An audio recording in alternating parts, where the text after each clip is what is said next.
I've teamed up with Delisio to share my Malaysian beef rendang recipe that inspired the restaurant series flavour. All right, let's start with the rice. So what I've got here is some beautiful jasmine. And then I'm going to add water and then some turmeric. I'm also going to add a little bit of salt. And we're going to bring that to the boil. Next, we're going to braise the beef. You want a secondary cut because you want all that sinew and fat. Add a good pinch of salt and cover it with water. And then just let that simmer until the beef is nice and tender. Once your rice is boiling, you want to turn it down to the lowest flame possible and then pop the cover on for 10 minutes. The thing that makes the rendang so delicious is this magical blend of aromatics and spices. So we've got things that are very classically Malaysian. We've got red onion, galangal, lemongrass, ginger, dried chilies that have been soaked. So I'm just going to peel this ginger.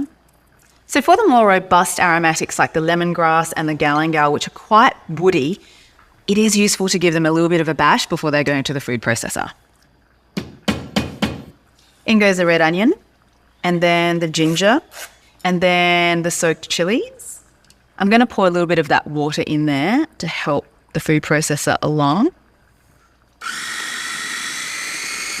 Going to add the rest of the lemongrass. You want this spice base to be as smooth as possible.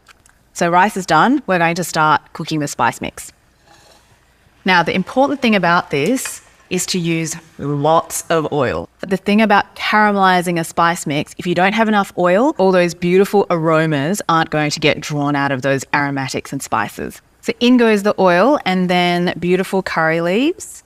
I think it's safer to put it into cold oil because then you can monitor how hot that oil is getting and you don't end up burning your spices. And then in also goes the dry spices.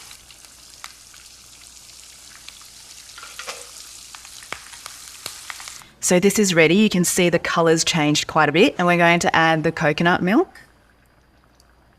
And then we're going to add this, which is called kerisik, which is toasted coconut. The beef is done. I've pulled the flesh out and I'm about to shred it.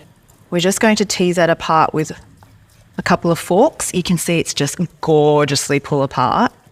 Done. We're going to pop that into the spice mix, in with the rest of the coconut. And then I am going to add a little bit more of that beef stock in there. Tannin will add a beautiful fruity note, but also its main purpose is acidity. And then we're going to add a little bit of sugar and some salt. Give that a bit of a stir and then a taste, and then we adjust again.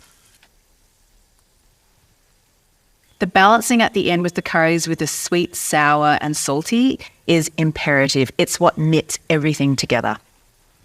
If all this looks too difficult, just buy the chip.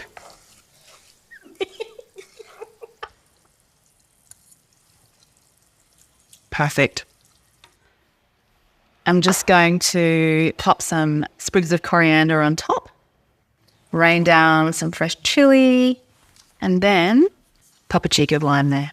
So delicious. I'm going to have a little try. I'm trying from the pot. I think this might make the best chip flavour ever. And that's it. My Malaysian beef rendang. I highly recommend you try a pack today.